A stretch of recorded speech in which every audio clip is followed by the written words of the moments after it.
Hi, it's Paulie here. In the rather scorching heat here in Perth.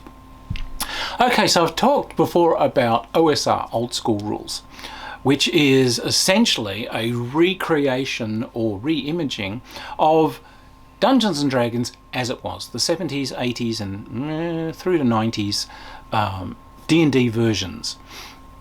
Now, as we all know, D&D went through some evolutions and some of it was kind of messy. And sometimes things didn't make as much sense as they could in the original rules. So, as 3rd edition turned up, old D&D vanished, so people began to recreate the game that had vanished. Now, one of the first of these, and one of which I'm extremely fond, is it's Labyrinth Lord. Labyrinth Lord is a wonderful piece of work. It's by Goblinoid Games, who are a great bunch of people. I love them. So, Labyrinth Lord. Now, what Labyrinth Lord does is, Labyrinth Lord comes in 2 volumes. These are bound together as one now, which you can get. I suggest you do. However, Labyrinth Lord, ta-da, this was largely based on the original Dungeons and Dragons. Now, the original brown box D&D was very, very hard to interpret unless you were a figure gamer. It was really just for figure gamers at the time.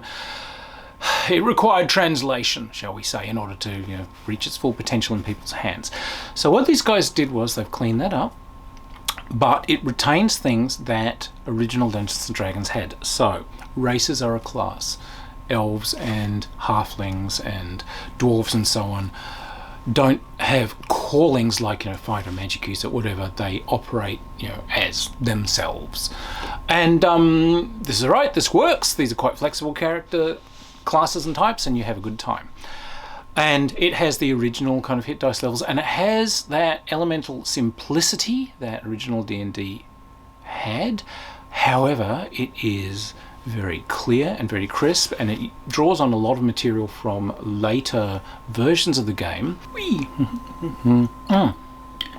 So, the first book is basic D&D brought back to us, but clarified, simplified, explained. A lot of things, a lot of monsters that we liked, which of course didn't really turn up until the monster manual for D&D appeared, they're in there. It hasn't got all of the monsters. I quite like the way it simplifies and clarifies a lot of them, so that some of the effects that were created by some of the D&D monsters, it was a bit obscure. These guys are very, very good at clearing that up. 40 odd years of play does that. The other thing they do is they make the spells very clear.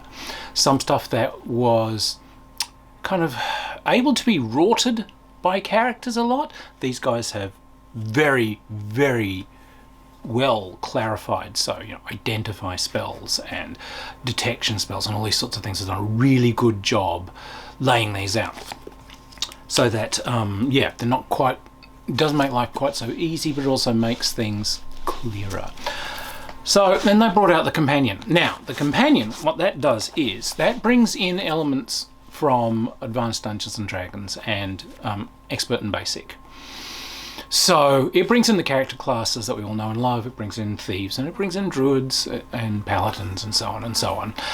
It removes race as a class, although it says if you wish to, and if the umpire wishes to, you can continue doing it, because of course the systems all mesh. It brings in tons more monsters, of course, tons more spells, of course, and lots more magical treasures. Everything that you would have gotten in the original D&D, Advanced D&D books is here. So, the question then, I guess, would be, since AD&D is back out in print, why would you get this rather than AD&D? Well, I wouldn't get it instead of, hell, we've probably all got AD&D in our libraries, but I think this is wonderfully playable. It's that clarification that makes it so good. The fact that they went through and removed the rorts in spells, the fact that they moved through and defined things very clearly, they removed ambiguities, and they made this a very playable game, and they made it quite a simple game. I think it's a great effort. If you want to play it with the companion, you're playing AD&D without the over complexity. You're playing a D&D without having to roam through rules. It doesn't put in 500 pole arms. It doesn't put in glaive, gizam, glaives. You know, that sort of thing is all gone. It's just what you need to properly play the game. It doesn't do different damage for, you know, man size versus large size versus giant size creatures. No, it's good, it's simple, and it's a robust system. Obviously, it takes the best of early D&D and AD&D and puts them together. Fantastic. Now, the game's intent was to preserve as much of D&D as possible, so it uses a saving throw system, identical really to original D&D. What's kind of neat about this, and you'll find this if you play this versus playing things like Castles and Crusades and so on, is that saving throws and so on tend to go up in jumps, so it doesn't go up with every level you go up. There are set key levels in which things get much easier. You'll get 2 or 3 or 4 points off saving throws. And the to-hit abilities and so on of characters is quite slow to advance compared to later versions of D&D. But what happens is this makes for an entirely and beautifully balanced game. This is D&D as it originally was, and it really was exquisitely balanced, so that you could look very quickly and know whether you're in trouble or not, whether this is a heavy challenge for characters in your game and so on. Effectively, this many one-hit dice monsters is, you know, a pretty good challenge for this many first-level players. This is often a difficult call in later versions of the game, where there's this escalating power spiral. As characters gain powers, they gain access to yet more powers, and it's very hard to measure challenge and to provide proper challenges to characters, because, you know, it's very hard to tell just you know, how people's weird ass feats and so on are going to tell. So it gives you, I think, a very balanced game. It keeps powers very low, and in doing that it creates the charm that we all remember from original D&D, that weird charm of kind of shuffling down a dungeon corridor with your dented shield and your sword and wondering what's around that next corridor, you know, lifting that lantern and just wondering how far that underground pool reaches, you know, the thief creeping forward to peer through stuff and just wondering if he's seeing all the traps. You know, these are part of the charm of the game, and I think the excessive powers and magic in later versions has lost a lot of that. This preserves it, and it preserves it in a very clear way. So look, Labyrinth Lord is spectacularly good work. It's well supported.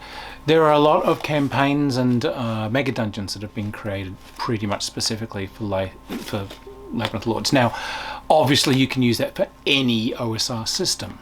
However, look, Goblin Lord Games are great people.